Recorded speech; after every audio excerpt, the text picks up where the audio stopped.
Gurmagad, thanks for your presentation, and thank you for the work yourself and everybody at the RTB does. Very important to the rental sector in Ireland, providing homes for people, and the Residential Tenancies Board plays a really important role in terms of the regulation and the control. And I think you play a really key role in increasing the quality of standards, increasing not just the built standards, but actually the quality of standard of living in a rental home in terms of people's security of tenure, and then obviously people's ability to live their lives. The first question I have for you is, and I'd like your view on and an explanation for, the daft.ie report is one rental report, and the RTB themselves produce a report. And obviously a big issue for renters is how much they're paying in rent.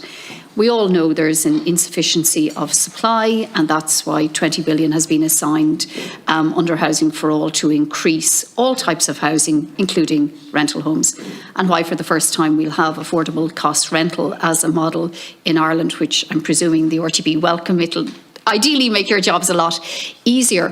But can you explain why there is such a discrepancy between the daft.ie headline number of over 14% rental increase versus your own number of 8% in the latest report?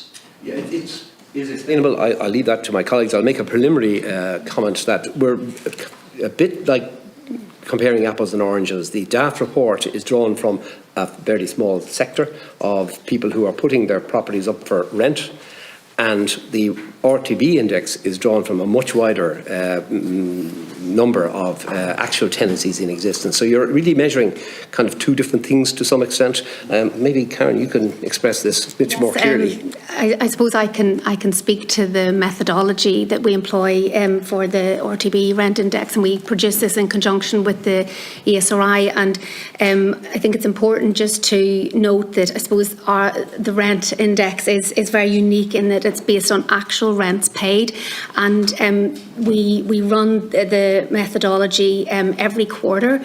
It's a time series, and it's based on 1.6 million records.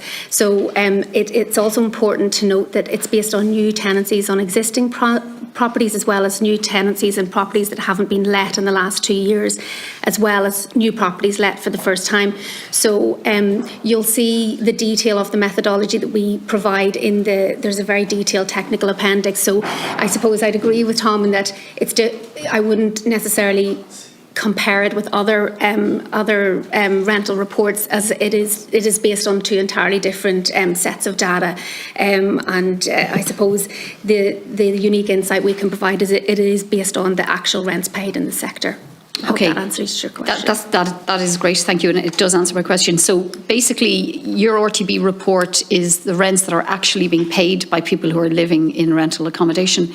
And what impact has the cap on rents in the rent pressure zones had then on rent increases according to your own data?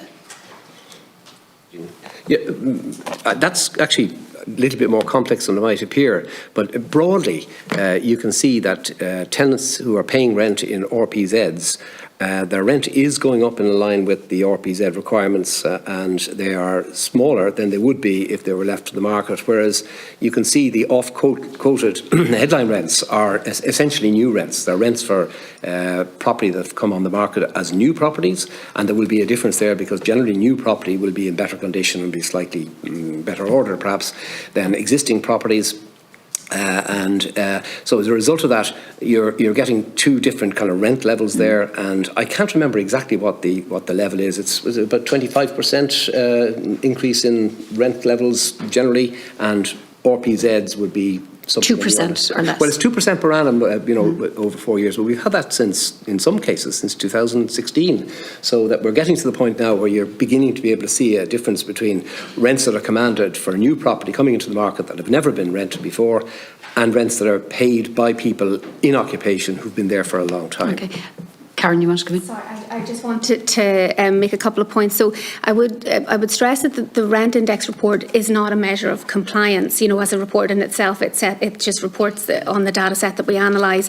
And I suppose one point I would make as well is that we have introduced and implemented annual registration from April this year, and going forward we will be able to report next year, once we complete the first cycle and into the middle of next year, we will be able to report on rents in existing tenancies. So this is a piece of work, again, we're looking at in conjunction with the ESRI, because we will have visibility right across the sector, because at the moment you'll see there in the rent index report it's a measure of the standardised average rent in about 12,000 tenancies, and in that particular cohort that I explained.